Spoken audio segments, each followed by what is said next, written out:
एक ऐसी कंपनी जिसका स्कूटर में नाम हुआ करता था, और जब उसने अपनी बाइक्स उतारी मार्केट में तो वो डिजाइन से लेकर टेक्नोलॉजी में भी काफी आगे थी।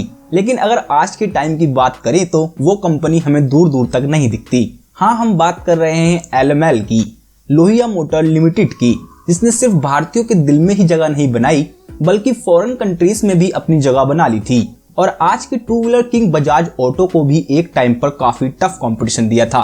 लेकिन अगर आज की बात करें तो ये अब इतिहास के पन्नों में ही दिखाई देती है। तो फिर क्या हुआ LML के साथ, और एक अच्छी खासी कंपनी क्यों बैंकरप्सी की शिकार हो गई? तो चलिए जानते हैं सब कुछ all you need to know about series में। तो उससे पहले हमारी वीडियो को लाइक और चैनल को सब्सक्राइब करना ना भूलें, ऐसे ही अमेजिंग वीडियोस देखते रहने के लिए बेल आइकन के साथ। 1963 में कानपुर के अंदर लोहिया परिवार ने लोहिया इंजीनियर वर्क्स की नींव रखकर कूलर के पंप बनाने का काम स्टार्ट करा। 1972 में लोहिया परिवार ने अपने बिजनेस को और बड़ा करने के लिए सिंघानिया परिवार के साथ हाथ मिलाया और लोहिया मशीन लिमिटेड का जन्म हुआ। स्टार्टिंग में लोहिया मशीन्स फाइबर बिजनेस यानी सिंथेटिक यार्न बिजनेस के लिए मशीन बनाती थी। फिर इसके बाद शुरुआत हुई ऑटोमोबाइल में LML के कदम रखने की। 1984 में LML ने इटली की बेहतरीन कंपनी पियाजियो के साथ पार्टनरशिप करी, और वेस्पा जैसे आइकॉनिक स्कूटर बनाने वाली कंपनी ने जब LML के साथ इंडिया में प्रोडक्शन स्टार्ट करी तो उन्होंने लॉन्च करे काफी अमेजिंग स्कूटर्स इंडियन मार्केट के लिए, जैसे LML NV, अल्फा, T5 और 4W जैसे स्कूटर लॉन्च करे। और ये वेस्पा रेंज के स्कूटर इंडिया में आते ही काफी लोकप्रिय हुए। लेकिन उस वक्त मार्केट में बजाज का आइकॉनिक चेतक था जो रूल कर रहा था मार्केट में। लेकिन फिर भी LML के नाम इंडिया की टॉप 10 ऑटोमोबाइल कंपनीज के बीच लिए जाने लगा, और इस सक्सेस के दौर में लोहिया और सिंघानिया परिवार के बीच में पार्टनरशिप को लेकर कुछ दरार आई, और लोहिया परिवार ने LML से हमेशा के लिए अपना नाता अलग कर दिया, और LML का मालिकाना हक सिंघानिया परिवार के पास आ गया।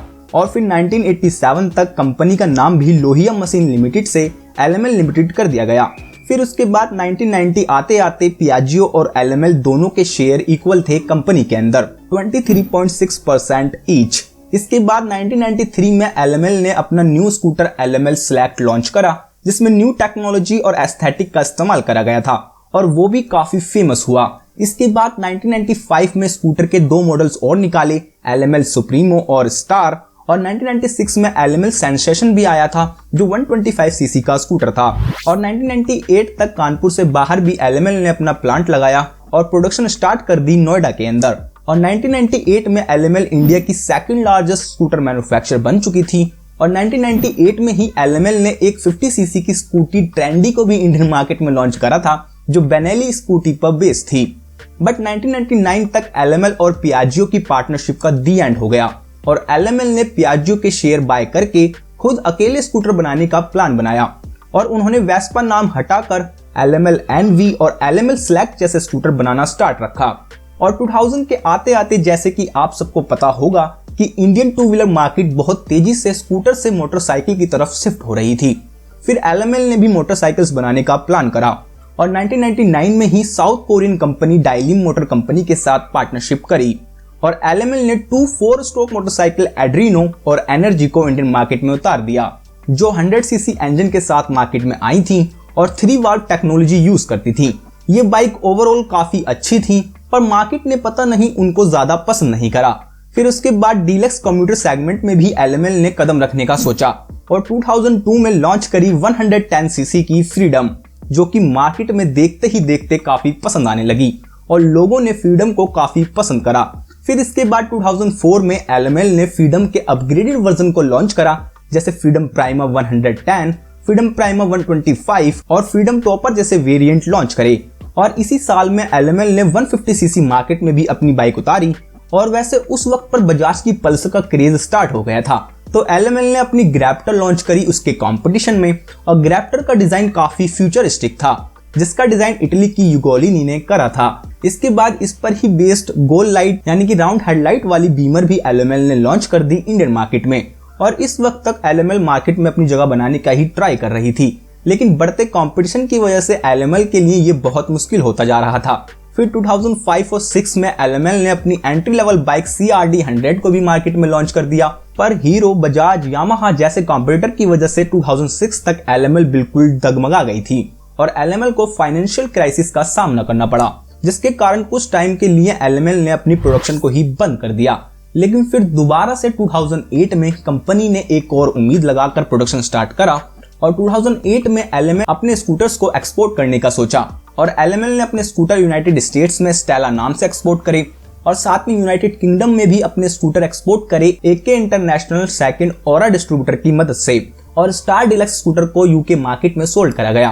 फिर 2009 में LML ने 4 स्ट्रोक स्कूटर लॉन्च करना स्टार्ट करा जो पुराने 2 स्ट्रोक के ही काउंटर पार्ट थे लाइक एनवी, स्लैक्ट एटसेट्रा। फिर इसके बाद LML ने 2013 में LML फ्रीडम DX लॉन्च करी फिर से इंडियन मार्केट में, क्योंकि फ्रीडम की मार्केट में एक अच्छी खासी इमेज बन चुकी थी पहले, इसलिए ही उन्होंने 110cc के अंदर जो कि LML की बेस्ट सेलिंग बाइक रही थी, इसलिए उन्होंने फिर से उसको लॉन्च करा। लेकिन अब तक मार्केट में LML की पकड़ काफी कमजोर हो गई थी और कॉम्पिटिटर्स LML से काफी आगे निकल चुके थे। बाकी इसके साथ साथ उन्होंने अपना स्कूटर बनाना बंद नहीं करा। LML ने 2016 में अपना स्टार 125 लाइट लॉन्च करा जो एक ऑटोमेटिक वर्जन था स्कूटर में और साथ में ऑटोमेटिक वर्जन में ही स्टार यूरो 150 भी लॉन्च करा और स्टार यूरो 200 जो कि 200cc का गियर्ड स्कूटर था, पर ये सब मार्केट में कुछ खास नहीं कर पाए। फिर उसी वक्त LML ने 3 व्हीलर में भी अपना हाथ आजमाया और LML बडी के नाम से 3 व्हीलर लॉन्च करा, लेकिन फिर भी कुछ अच्छा होता सा ना दिखा LML के लिए और 2017 के आते आते LML को इंसॉल्वेंसी का नोटिस भी मिल गया और अगस्त 2020 तक इनकी फैक्ट्री भी पूरी तरह से सोल्ड आउट हो गई SIP स्कूटर ऑफ जर्मनी के द्वारा और जर्मनी की इस कंपनी ने उसे बाय कर लिया और इसी तरह इंडिया की एक टाइम की सेकंड लार्जेस्ट स्कूटर मैन्युफैक्चरर का दी एंड हो गया। फिर भी LML ने वक्त के साथ साथ हमें काफी मॉडल्स दिए हैं जो कि वाकई में काफी अच्छे थे। तो आप मुझे कमेंट में जरूर बताइएगा कि आपके फेवरेट LML के वो कौन से मॉडल थे। वैसे कंपनी की पार्टनरशिप पियाजियो के साथ खत्म होने के बाद कंपनी अपने आप को वक्त के साथ साथ एडवांस नहीं कर पाई और ना ही अपने स्कूटर में वो कोई चेंजेस कर पाई। उन्होंने कोई एडवांसमेंट नहीं दिखाई और दूसरी तरफ जैसे उनके कॉम्पिटिटर थे जैसे हीरो होंडा, बजाज और TVS, उन्होंने इस बात को समझकर प्रोडक्ट लॉन्च करे और एडवांस होते गए मार्केट में। सो हमारे YouTube चैनल को सब्सक्राइब करें ऐसी ही अमेजिंग वीडियोस देखते रहने के लिए बेल आइकन के साथ। मिलते हैं फिर नेक्स्ट वीडियो के अंदर। Thanks for watching.